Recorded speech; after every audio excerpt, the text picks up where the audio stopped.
José Genuíno. Olá, Zé, tudo bem? Tudo bem, Miguel? Como é que você está? Estamos aí na luta, à sua disposição e da comunidade da Fórum. Muito obrigado por ter aceitado o convite, Zé. Estou bem, muito obrigado. Zé, aproveitando o gancho, estava conversando aqui com o Juliano Medeiros, presidente nacional do PSOL, sobre as principais cidades brasileiras. A gente estava discutindo algumas estratégias. E só para pegar o gancho, queria saber sua opinião sobre esse assunto aqui. Ó, é uma coisa de hoje, notícia que foi divulgada hoje: Datena anima PDT com candidatura a prefeito de São Paulo, promete não queimar etapas. E a gente tem um candidato forte, a esquerda tem um candidato forte nas pesquisas, né? O Guilherme Boulos, aparentemente o PT deve apoiar. Eu queria saber a sua opinião sobre a candidatura do Boulos e que o Datena, sei que você é de São Paulo, está em São Paulo, que o Datena pode... Como é que ele entra nesse jogo em São Paulo, na sua opinião? Olha, em primeiro lugar, eu acho que há dois critérios para a gente avaliar 2024. Primeiro, a importância da esquerda e centro-esquerda caminhar juntas para a eleição de 2024. É uma eleição muito importante, viu, Miguel? Porque essa eleição é a primeira após a posse do Lula e ela vai aquilatar o nível de aceitação do governo, do resultado das suas políticas e a sinalização para 2026. Portanto, é uma eleição que vai ter um caráter nacional, porque ela se dá após a eleição. Eu comparo muito com a experiência que eu vivi no PT com a eleição municipal de 2004, que era uma eleição importante, considerando que o PT tinha sido vitorioso só com aliança com o PL nacionalmente. A maioria dos estados foi aliança com o PCdoB. Então, eu acho que e nós crescemos muito em 2005. Eu acho que o PT tem um desafio pela frente. Esse desafio é também das forças da esquerda, que eu acho que a gente tem que caminhar junto. No caso de São Paulo, olha bem, eu acho que esse governo de frente ampla precisa ter uma frente à esquerda. Eu defendo uma frente à esquerda dentro da frente ampla.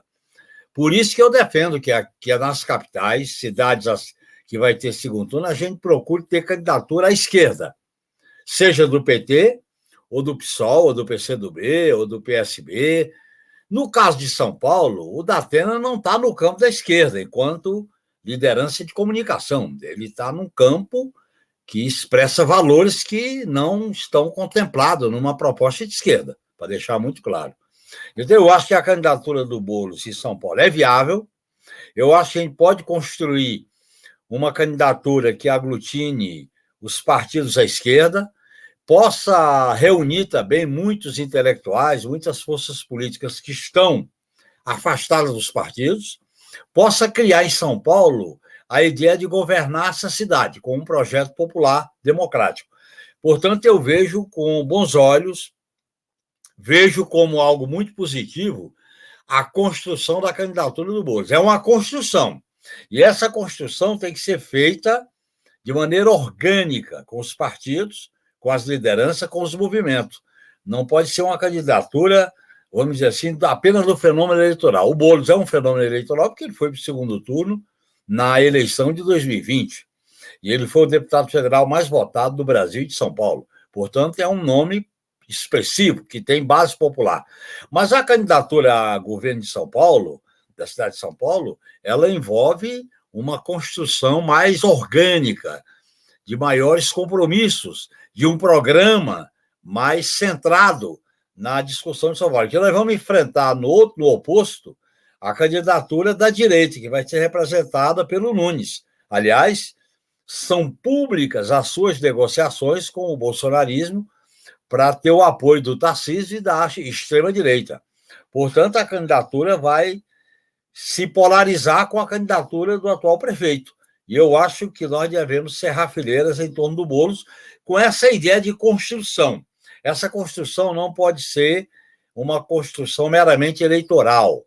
Tem que ser uma construção programática, tem que ser uma construção mais orgânica, principalmente pelos dilemas que essa cidade tem, que ela representa para o novo prefeito, considerando que a gente governa o Brasil. Agora, também é uma eleição importantíssima. São Paulo, Rio de Janeiro, Porto Alegre, Belo Horizonte, algumas capitais do Nordeste são cidades importantes. Eu estava na presidência do PT quando nós fizemos a eleição em 2005, 2004, e o PT, 2005 é quando eu saí da presidência do PT, 2004 porque nós elegemos Belo Horizonte, fomos para o segundo turno em São Paulo com a Marta, elegemos várias capitais do Nordeste, do Centro-Oeste, foi importante aquela eleição no primeiro turno. Eu até tenho aqui comigo uma fotografia da eleição no primeiro turno em Belo Horizonte, na capital de Minas Gerais, já no primeiro turno. E foi no Acre, em Palmas, em Sergipe e em Recife, que foi uma eleição também muito importante. E aí fomos para o segundo turno em São Paulo e em Porto Alegre. No caso do Rio de Janeiro, nós vamos ter que escolher qual é o caminho mais adequado. Mas sobre São Paulo, eu acho que a candidatura do Boulos é viável e ela tem que ser amarrada programaticamente para ser viável, porque vai ser uma disputa muito dura. Você sabe que o Lula e o Haddad ganharam da cidade de São Paulo, né, no primeiro e no segundo turno. Então, eu acho que a gente tem chance de enfrentar a direita e a velha direita e a extrema direita aqui em São Paulo. Muito bem. Deixa eu ler uns comentários aqui. Tem um comentário aqui, já tem um tempo, da Expedita Souza. Os Estados Unidos vai aceitar esse bandido lá, está se referindo ao Bolsonaro, fraudou o cartão de vacina, burlou a lei e ainda acha que vai entrar lá como se nada tivesse acontecido?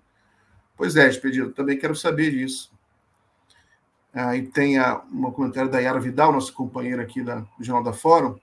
Miguel, manda um beijo para esse ilustre convidado, né? No caso, é você, Zé. Eu agradeço. Transmito o retorno. Sou fã incondicional, aprendo demais com ele sempre que tenho o privilégio de ouvi-lo. Obrigado pelo comentário, Yara. Kaique Grise, na cidade de São Paulo, Lula teve mais votos que o Bozo no segundo turno. Se toda a esquerda e Lula apoiar fortemente o Boulos, acredito que ele ganha. Pois é. O Kaique fala aqui da Bahia, mas apoia o Boulos de São Paulo. O Pedro Oliveira de Diamante do Norte, Paraná. Zé, desculpe a pergunta muito genérica, mas enfim, né? Eu estou tentando, todo mundo está tentando já olhar para 2024, sabendo que, como você mesmo disse, já é assim, um primeiro termômetro, né, para 2026. Eu queria saber como você vê, de forma geral, não cidades, que são muitas cidades, né, são mais de 5 mil cidades, como você vê, de forma geral, que pela sua experiência, né, para onde aponta? Você acha que o campo é mais associado? A pergunta básica é: você acha que o bolsonarismo vai crescer nas eleições municipais? Olha, eu responderia, Miguel do Rosário, primeiro dizendo que o Bolsonaro, mesmo que seja considerado inelegível, ele não está morto. Ele tem base social. Essa última pesquisa sobre a sua inelegibilidade mostra que ele mantém uma base considerável do eleitorado que votou nele, e ele está representando, nesse momento, o que é significativo da direita, a extrema-direita no Brasil. A velha direita não tem um nome que se coloque, e a extrema-direita atrai votos da direita e ele não pode ser menosprezado.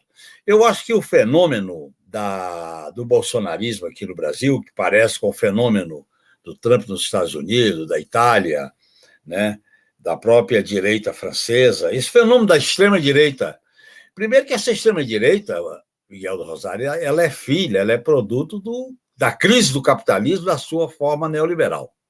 Segundo, na medida em que o sistema econômico aguça todas as contradições, as condições de vida, de trabalho, as condições de serviços públicos pioraram muito. E, nesse sentido, eu acho que há um terreno para essa extrema-direita apostar no caos, apostar numa instabilidade política, porque eles pregam a insurreição pela direita, né? E, no meu modo de entender, o fato da esquerda não estar nas ruas, não estar fazendo mobilização popular, acaba deixando o caminho aberto para eles ocuparem. Portanto, nós achamos que ele está sendo Ele está se enfraquecendo com esses processos, com tudo que tem surgido dele, desde as joias, a fuga, e agora a tentativa de golpe em 8 de janeiro e o que vem à tona. Agora, esse desgaste não é a sua morte. Nós também não podemos cantar a sua morte. Eu acho que nós temos que ficar muito atento, porque a base da extrema-direita continua existindo, seja com ele ou sem ele. Então, não é... Eu acho que mesmo que ele fique inelegível, ele vai ter influência política, pelo seu discurso, pelo que ele aglutinou como ideologia do caos, da violência, do individualismo, de uma visão insurrecional pela direita, né? Então, nós temos que ficar atento. E o combate a ele não se dá apenas no campo da lei, no campo da polícia. Tem que se dar no campo da política. Nós temos que compreender que é no campo da política que nós temos que enfrentar essa extrema-direita. E para enfrentar essa extrema-direita, nós temos que ter um programa de defesa dos direitos do povo, que eu acho que ainda está faltando, após 6 meses do governo Lula, de uma agenda mais propositiva de defesa de certas reivindicações, como na área da saúde, na área da educação, na área do emprego, a própria lei do salário mínimo, na regulamentação dos direitos dessa nova classe trabalhadora que está na precarização, na uberização.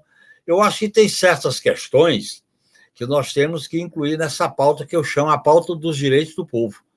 Porque essa base popular que ele disputa, nós temos que disputá-la com propostas concretas de ações do governo. Então, é com essa visão que eu acho que é importante ele se tornar inelegível, porque ele afrontou as instituições democráticas como cargo de presidente da República. O que aconteceu no 8 de janeiro é um desenho do que esses caras podem fazer com as instituições democráticas, e nós não podemos ter dúvida sobre a importância da sua inelegibilidade. Ele praticou crime demais, né? Que quando ele estava no governo não foram devidamente denunciados e anunciados. E eu acho que está na hora da gente considerar a luta política contra a extrema-direita como parte da luta contra o neoliberalismo. Porque para a gente ganhar da extrema-direita, nós temos que enfrentar o neoliberalismo, porque a extrema-direita nasce das entranhas do neoliberalismo. Então, nós temos que ter essa concepção, porque esse fenômeno que não é só brasileiro, aqui a expressão dele é o bolsonarismo, ele tem, vamos dizer assim, desdobramento numa tática política de governar polarizando, de governar enfrentando, de governar conflitando com os interesses do mercado. E os interesses do mercado estão cada vez mais explicitados, com juros, com teto de gastos e com a privatização dos serviços públicos, como no caso da questão da Eletrobras. Muito bom, Zé. Aproveitar que você mencionou alguns pontos em que o governo ainda precisa trabalhar mais, eu queria saber o que você acha sobre mobilidade urbana, que é um tema que eu venho estudando bastante nos últimos tempos, e eu entendo que a questão, por exemplo, do transporte sobre trilhos fica sempre em segundo plano no Brasil. E agora, nesse governo Lula 3, eu também não estou vendo o governo olhar para esse lado, né, que é a questão do transporte de massa, já que mesmo que você consiga fazer uma transição energética para o carro elétrico, ainda vai ficar todo mundo preso lá no engarrafamento na rua, nas vias. Eu queria saber por que o governo Lula, na sua opinião, sei que você não está no governo, né? Mas o que, na sua opinião, o governo Lula, e nem tanto o PT, não falam mais de transporte sobre trilhos? Olha, Miguel do Rosário, eu acho que tem uma pauta que não pode ser resumida, nem reduzida, apenas à discussão do Bolsa Família e do salário mínimo. Ela tem que ser ampliada para a geração de emprego, para as condições de acesso aos serviços públicos e por uma política regionalizada. Porque você pega a Grande São Paulo, você pega a Grande Rio, as políticas de mobilidade urbana envolve um planejamento regionalizado para as regiões metropolitanas. Aliás, as regiões metropolitanas figuram na Constituição de 88 como uma dimensão administrativa para as políticas públicas. Eu acho que nós deveríamos acrescentar esse tema nas nossas prioridades, porque a qualidade de vida nas regiões metropolitanas é muito precária, é um sufoco. E esse sufoco, para quem trabalha sem uma jornada definitiva, para quem faz o trabalho precarizado, o trabalho informal, a vida fica muito difícil. E nós não estamos dando destaque a essas políticas, por exemplo, a de mobilidade urbana, dos serviços públicos, do transporte sobre trilho. Eu acho que aqui em São Paulo, por exemplo, que eu conheço bem, a integração ônibus-metrô ainda é muito precária. A questão, por exemplo, das regiões mais distantes da periferia, o trabalhador, a trabalhadora fica 2, 3 horas no transporte coletivo. Então, nós temos que desobstruir essa ideia do carro como a única solução para o transporte. Eu acho que nós temos que apostar no transporte coletivo sobre trilho, porque ônibus só, priorizar ônibus não é o melhor caminho. Eu também concordo contigo. Eu acho que nas grandes cidades é metrô e trem. Aqui em São Paulo, algumas regiões melhoraram muito, mas não é suficiente. E na medida que a gente não tem uma política pública para as regiões metropolitanas, fica faltando alguma coisa. Porque hoje a gente, quando discute o modelo da administração influenciada pelo neoliberalismo, a gente sabe que a qualidade de vida está piorando. E um dos elementos que precariza a qualidade de vida é a mobilidade urbana nas regiões metropolitanas. Você pega São Paulo com Guarulhos, São Paulo com ABC, São Paulo com Osasco, São Paulo com Carapicuíba, com São Paulo com Alphaville, São Paulo com outras cidades ali, é um problema sério, principalmente na hora do pique. Então, eu acho que está faltando uma clareza, uma olhada, uma prioridade para essas políticas sobre a qualidade de vida nas regiões metropolitanas. Você tem razão.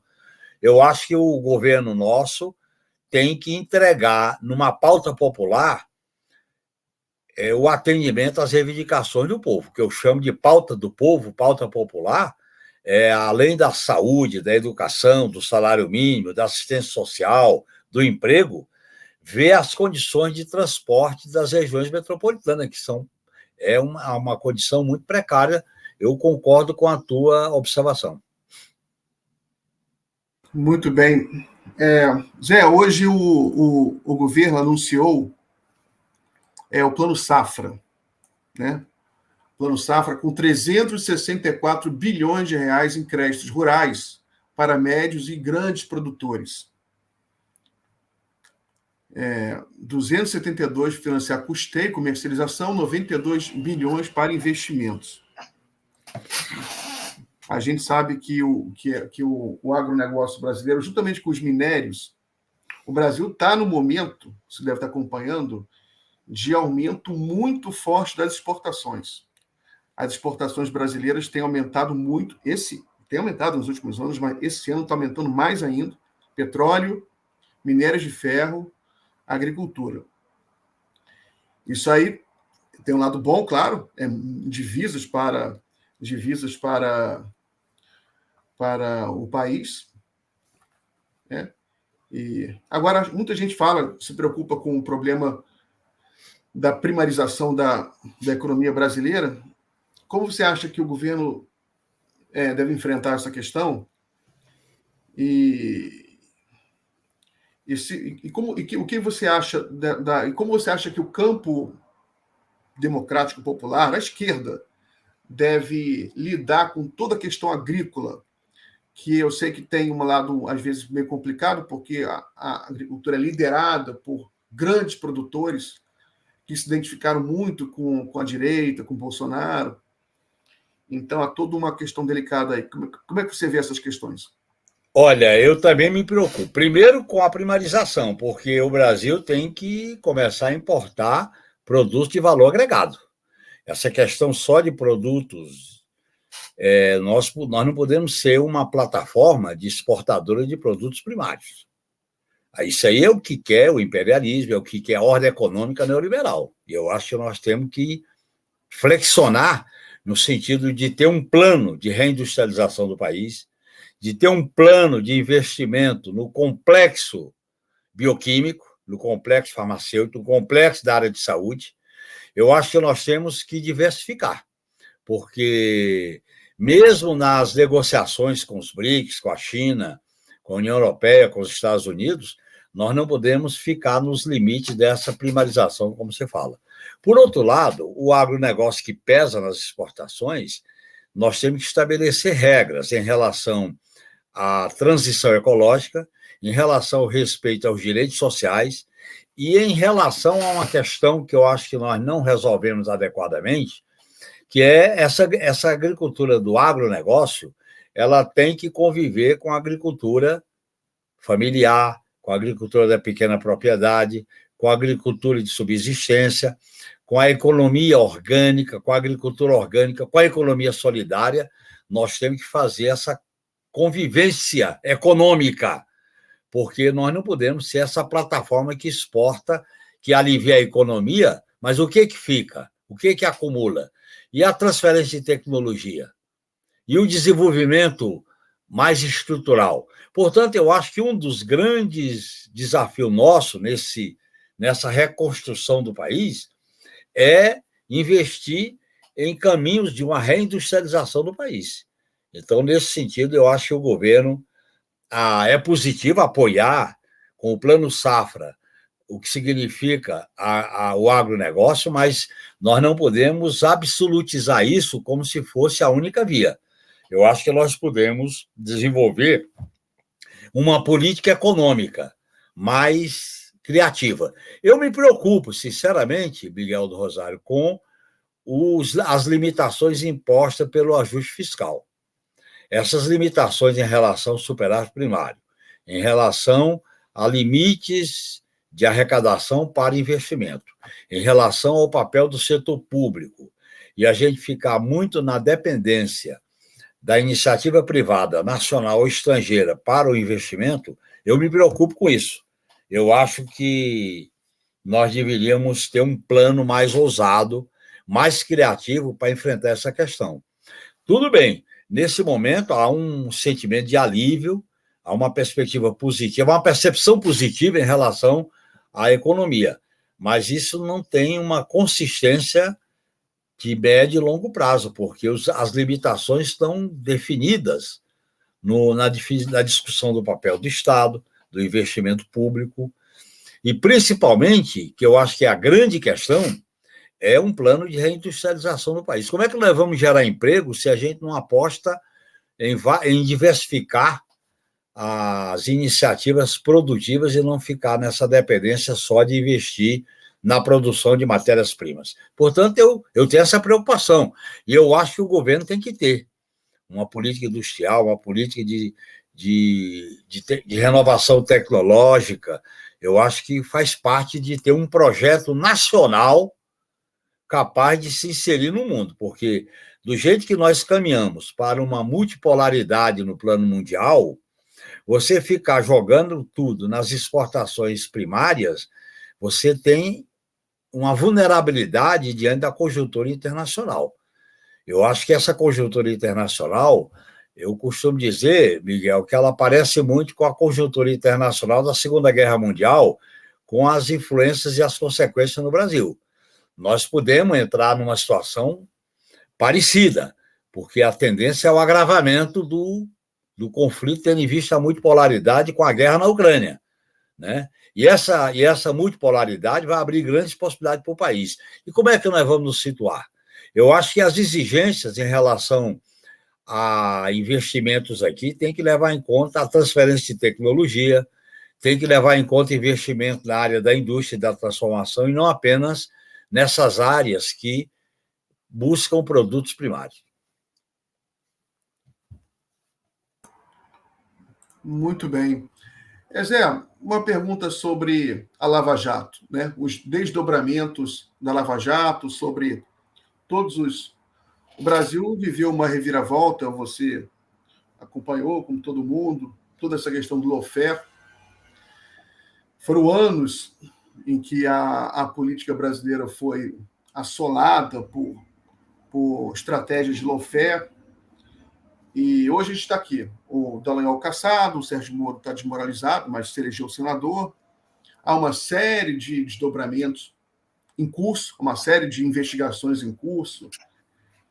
O CNJ, Conselho Nacional de Justiça, começou a fazer uma correição, né, uma espécie de interferência no TRF4, em Porto Alegre, que é o Tribunal Superior, Tribunal Federal Regional, né, que é um tribunal superior de segunda instância.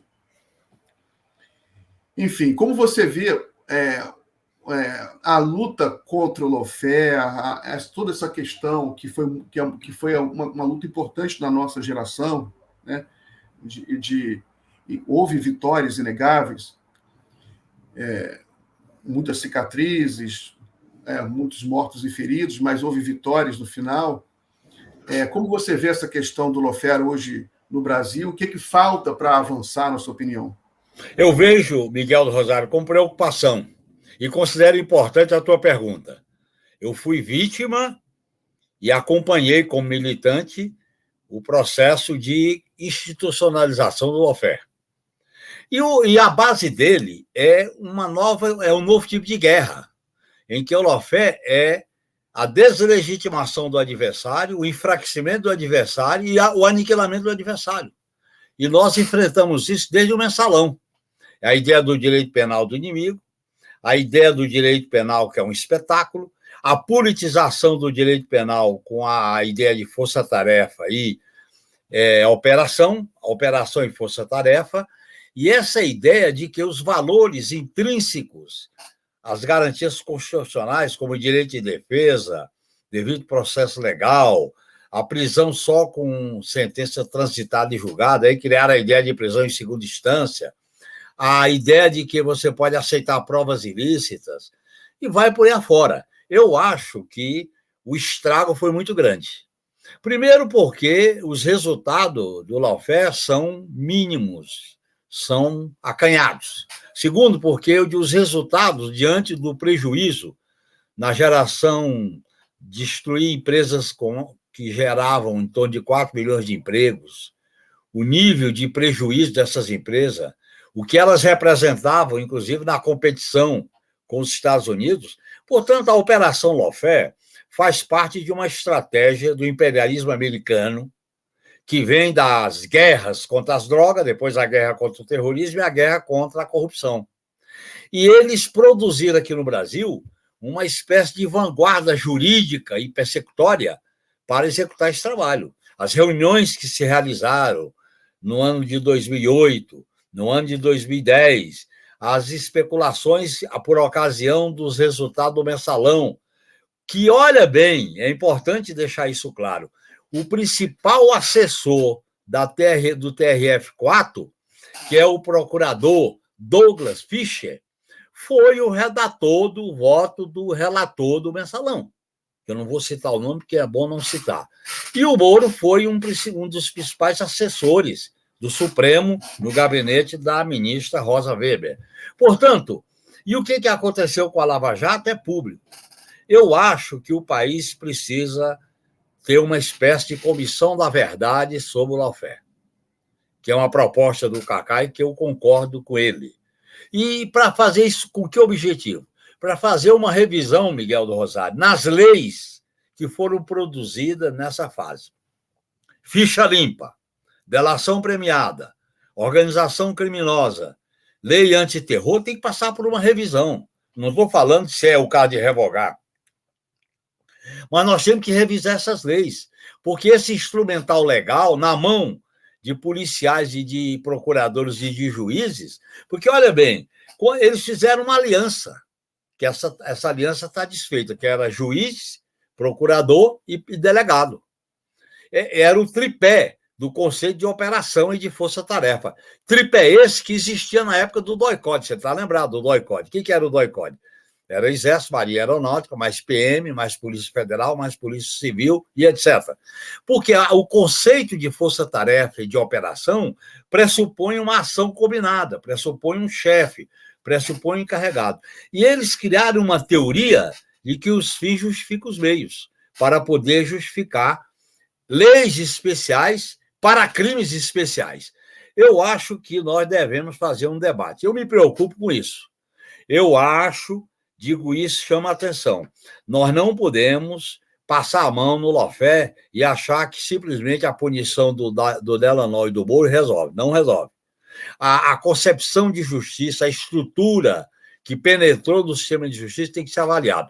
O nosso governo não pode ser aquilo, Miguel do Rosário, que foi o PMDB na transição. O PMDB assumiu o governo da Nova República no acordo com os militares, você sabe disso.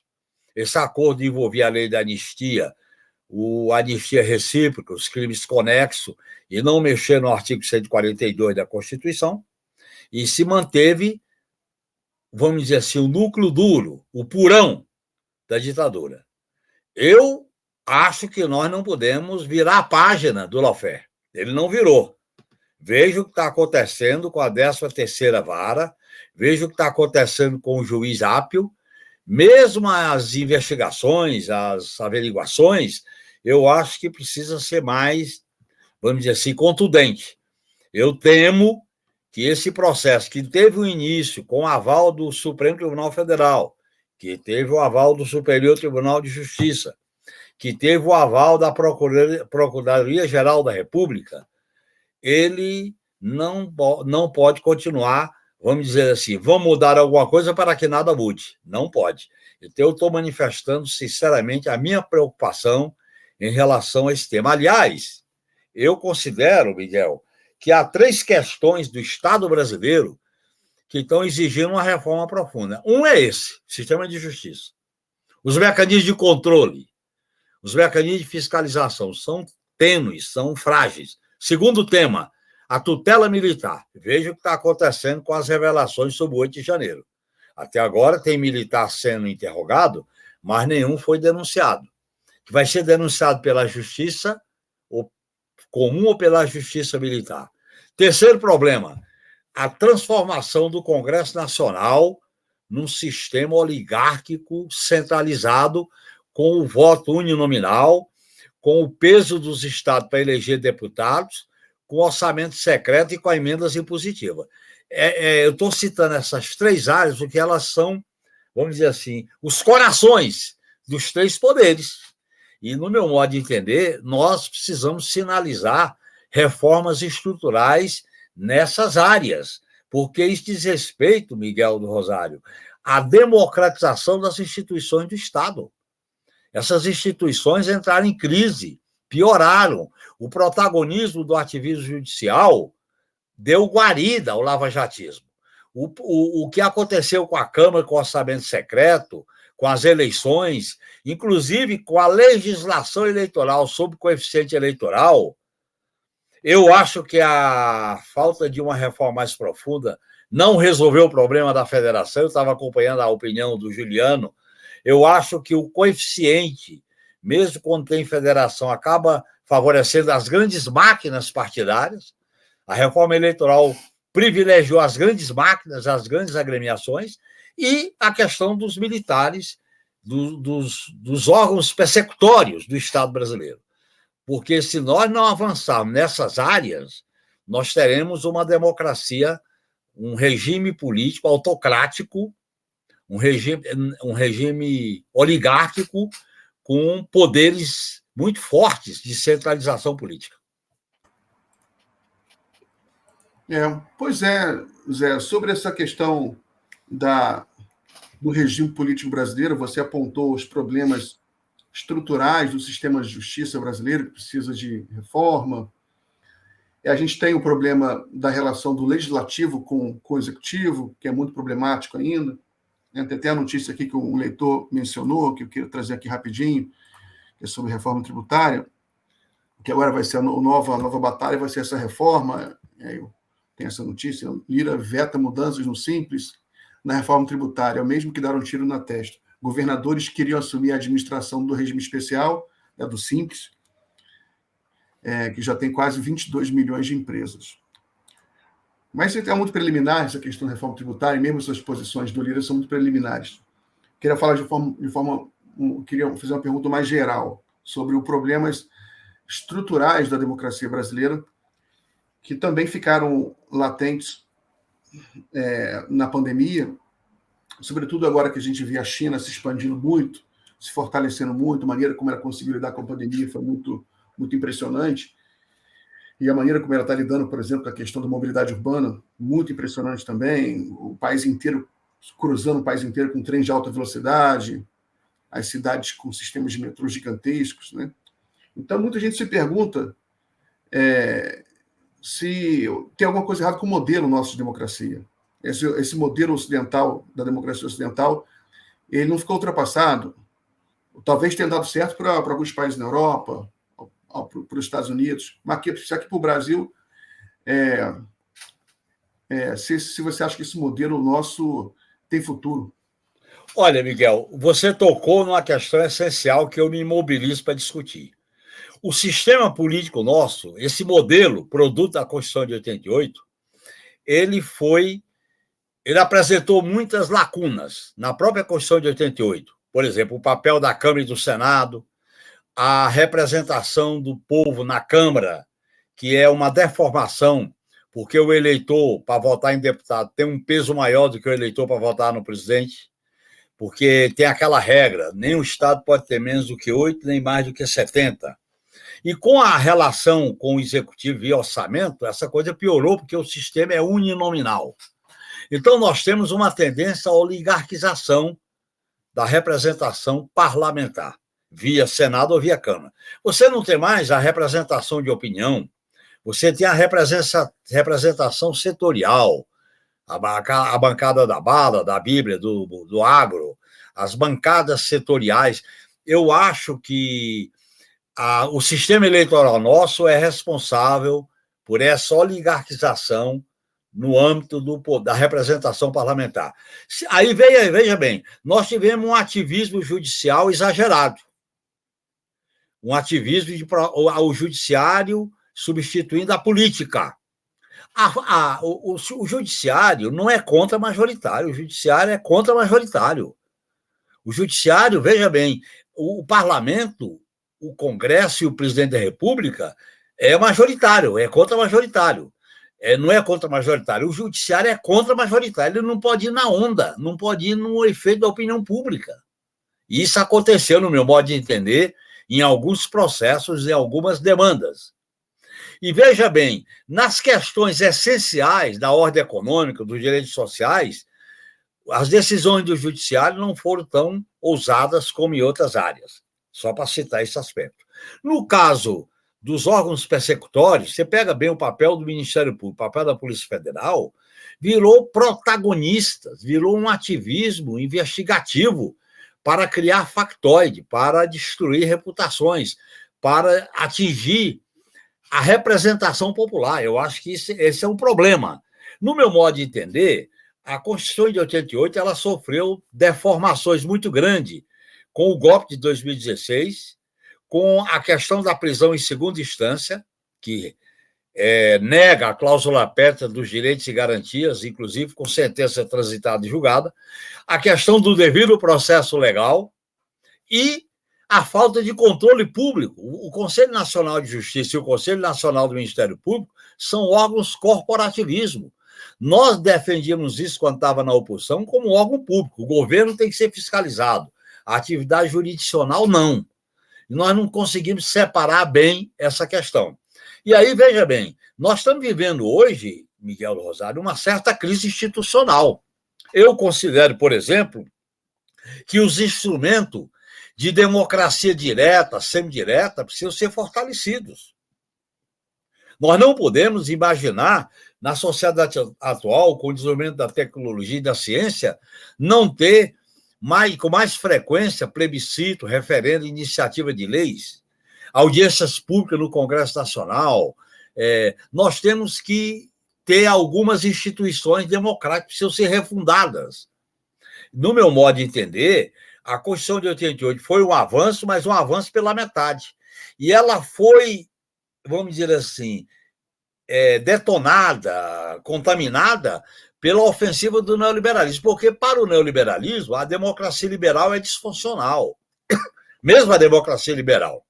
E com o golpe aqui no Brasil, o golpe de 2016, com a crise que o Congresso viveu, particularmente na gestão Eduardo Cunha e agora Lira, é muito grave o que nós estamos vivendo. Por exemplo, nós podemos ter uma espécie de presidencialismo às avessas, um semipresidencialismo. Nós não podemos ter um sistema eleitoral que o povo, majoritariamente, você viu na pesquisa ontem, 74% é a favor do presidencialismo, mas você tem um sistema de governo que, na prática, o parlamento tem uma competência, tem uma força para colocar a governabilidade em xeque.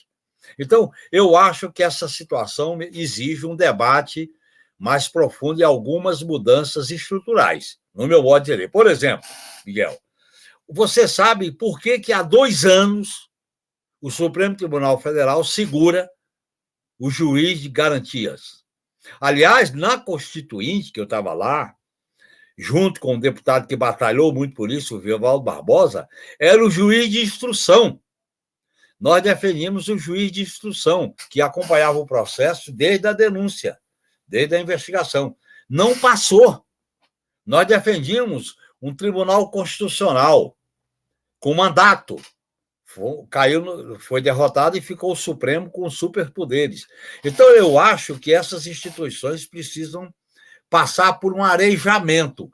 Eu não vejo possibilidade de a gente fazer isso, para ser muito claro, não agora, que no futuro nós vamos ter que repactuar o Estado democrático com a Constituição livre e soberana, uma Constituinte livre e soberana. Nós podemos chegar nisso, não agora, mas dependendo dos conflitos, dependendo das contradições, da evolução política, nós vamos ter que peitar isso, porque a tendência do Congresso é piorar, dado o sistema eleitoral nosso. Repito, com emendas impositivas, orçamentos e voto uninominal, sem fidelidade partidária e sem voto em lista. Tende a piorar. Por outro lado, diante do vazio, o sistema de justiça tende a ser protagonista. E não é tarefa do sistema de justiça ser protagonista para substituir os poderes que nascem do voto. Eu repito, o sistema de justiça é contra-majoritário. O parlamento e o executivo é majoritário, porque depende do voto da maioria da população. Isso precisa ser melhor equacionado, no meu modo de entender.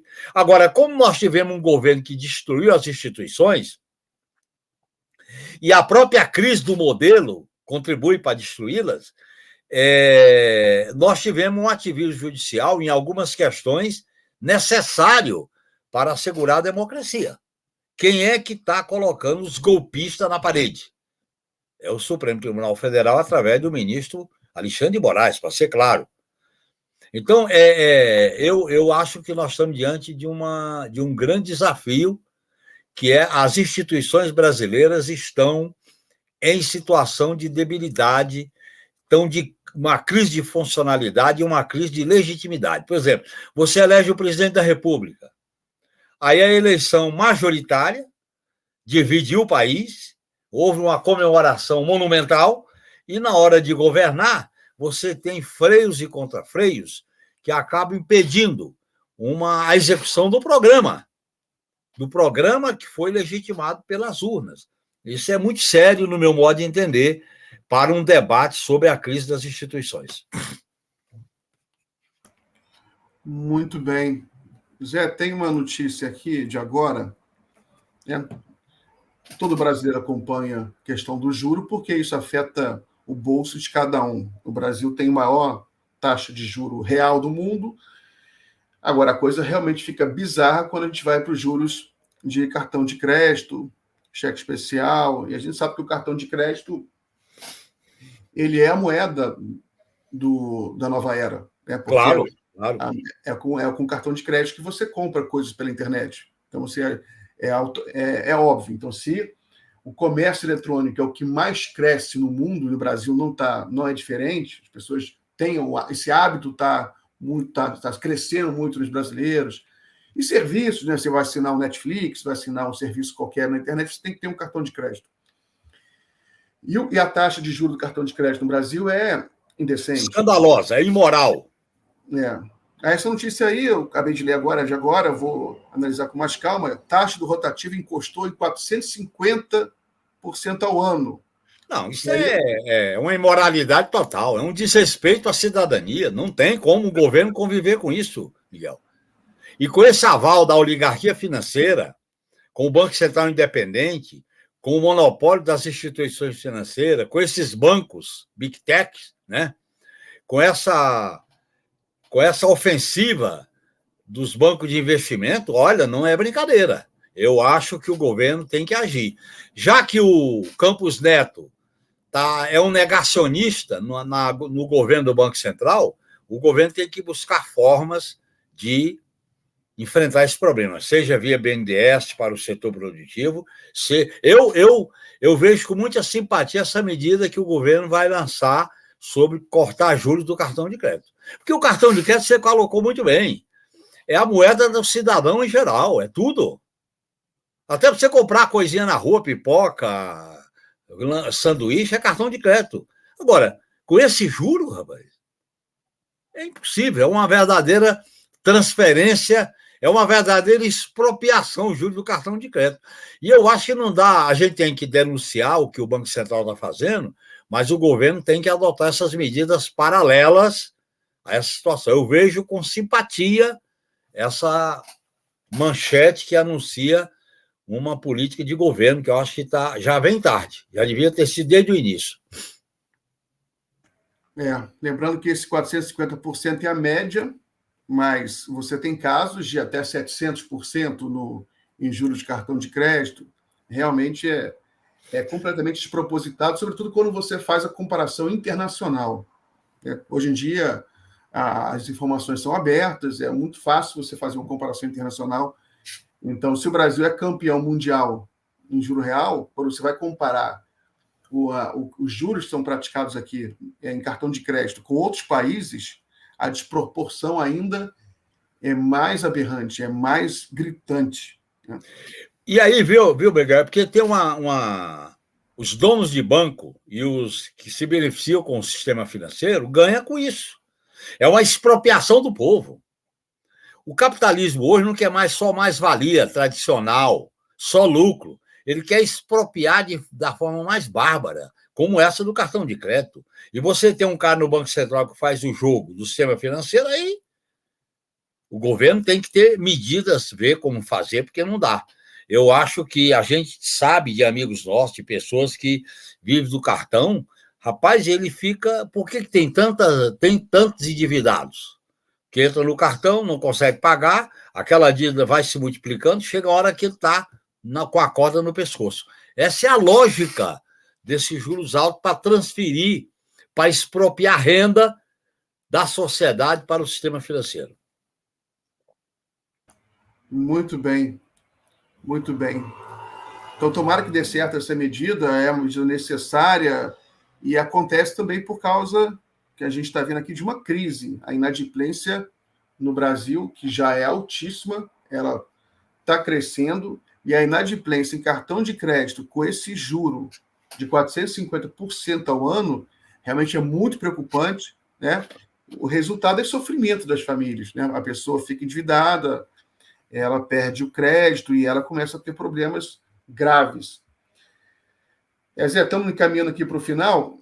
Eu queria fazer a última pergunta sobre geopolítica. Queria saber o que você pensa aí dessa que o pessoal chama de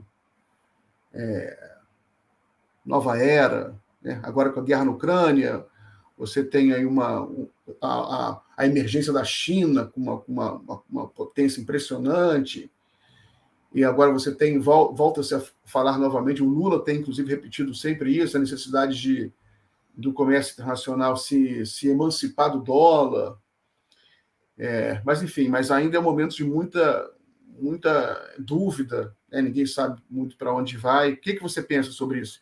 Olha, Miguel do Rosário, eu acho e quero iniciar a resposta dizendo que o Lula fez um discurso antológico em Paris, tanto na praça lá do show, como também na reunião dos governantes. Eu acho que ele pautou, agendou, relacionou a questão da nova ordem internacional com a transição ecológica, com a transição energética, com a crise social, com a questão nacional. Eu acho que foi muito importante. Segundo, o mundo está vivendo as dores do parto da multipolaridade. Qualquer experiência nos indica, Miguel, que o império não perde o seu protagonismo de imperialismo sem dor, sem sofrimento. Veja o que aconteceu na transição do imperialismo inglês para o imperialismo americano. Veja a disputa entre o imperialismo francês e o imperialismo inglês em algumas áreas do planeta. Veja o papel do imperialismo espanhol nos conflitos do início da expansão marítima, dos comércios, das rotas, etc. Portanto, nós estamos vivendo uma crise da saída da unipolaridade para a multipolaridade. Aliás, essa crise ela teve presente em 2008, quando veio a crise do sistema financeiro americano. E essa crise foi se agravando a partir da crise financeira de 2008, que envolveu as mudanças na relação capital e trabalho, a reestruturação capitalista, a captura dos fundos públicos, no caso da Previdência, Saúde e Educação, a questão, por exemplo, das commodities, só as proteínas animal e vegetal, a questão energética, no caso o petróleo, aí o pré-sal no Brasil teve um papel importante, e aí as instituições produziram uma ruptura da democracia liberal, que era o que a gente tinha, para um tipo de autoritarismo por dentro da ordem legal. E foi isso que aconteceu aqui, que aconteceu na Argentina, que aconteceu, tentaram na Bolívia. O cerco contra a Venezuela envolve isso. Portanto, nós estamos vivendo uma crise da geopolítica mundial. A guerra na Ucrânia, não é da Ucrânia, a guerra na Ucrânia é uma disputa entre o imperialismo americano com a OTAN, colocando em xeque a existência da Rússia. Porque para a Rússia, o que está em jogo é a existência dela ou não. Porque ela não é imperialista, mas é um país capitalista, não é mais a antiga União Soviética. Mas o que está em jogo é a existência dela ou não. Na medida em que a OTAN se expande para cercar a Rússia, para cercar com as republiquetas que se despregam e vão se incorporando à OTAN, é isso que está. E agora, com o pano de fundo dessa guerra, dessa crise, você tem a China, que está fazendo a disputa no plano comercial, no plano tecnológico e no plano de disputar uma nova moeda como referência. Eu acho que essa discussão da nova moeda é um tiro no coração do imperialismo americano. É a coisa mais importante que se pode enfrentar o imperialismo americano, é falar uma nova moeda que o dólar não seja referência. Porque você sabe, né, Miguel Rosário, o dólar está vinculado aos acordos em que os Estados Unidos assumiu a condição de protagonista imperialista do mundo. Então, e as instituições do imperialismo americano, Banco Mundial, FMI, Banco Central, OMC, estão enfrentando uma crise, porque a representação delas não dá conta dessa geopolítica multipolar. Então, eu acho que o Brasil tem um grande papel nessa transição. Agora, isso vai ter consequências aqui. Quando o Lula faz um discurso antológico lá em Paris, é importante ele saber que aqui dentro vai ter forças pró-americano, vai ter setores econômicos pró-americano, tem que ajustar as Forças Armadas a uma política soberana, porque você sabe que o continente sul-americano ele está cercado de bases da OTAN. E nós estamos no subcontinente, Miguel Rosário, que não é qualquer coisa. Aqui é a maior fonte de energia do planeta, de água doce, de proteína animal e vegetal, de minério. Olha o lítio da Bolívia, olha o petróleo, olha o ouro. Nós não estamos no subcontinente qualquer, é estratégico. Então, nós temos que estar preparados para essa política de integração regional e de protagonismo nessa nova ordem que está se desenhando no mundo. E eu acho que nós vamos viver capítulos dramáticos dessa substituição do mundo unipolar para uma ordem multipolar. Muito bem. Só esperemos que não haja uma guerra terminal né? Não, esperamos que não use a arma nuclear nesse conflito. Em outras palavras, é isso, né, Miguel? Não, desejamos continuar como espécie humana vivos aí por mais alguns séculos, né? Exatamente, Zé, então agradeço muito. Vou deixar uns minutos para você fazer, se quiser, algumas considerações finais e já agradeço muito a sua participação. Olha, nós passamos por vários assuntos. É importante esse debate. Nós estamos vivendo uma experiência nova na área de comunicação, que é o papel desses espaços, dessas comunidades, desses blogs, que vai se multiplicando e influenciando corações e mentes. Porque a imprensa tradicional, ela está perdendo a compostura. Não dá mais nem para a gente ligar e ver o noticiário. É um noticiário fake news do começo ao fim. É um noticiário manipulado, é um noticiário de guerra, é um noticiário ideológico. Então, eu acho que é muito bom esse espaço aqui no DCM. Um grande abraço. Muito obrigado, Miguel do Rosário. Eu que agradeço. Genuíno, um grande abraço também e até a próxima. Até a próxima, companheiro.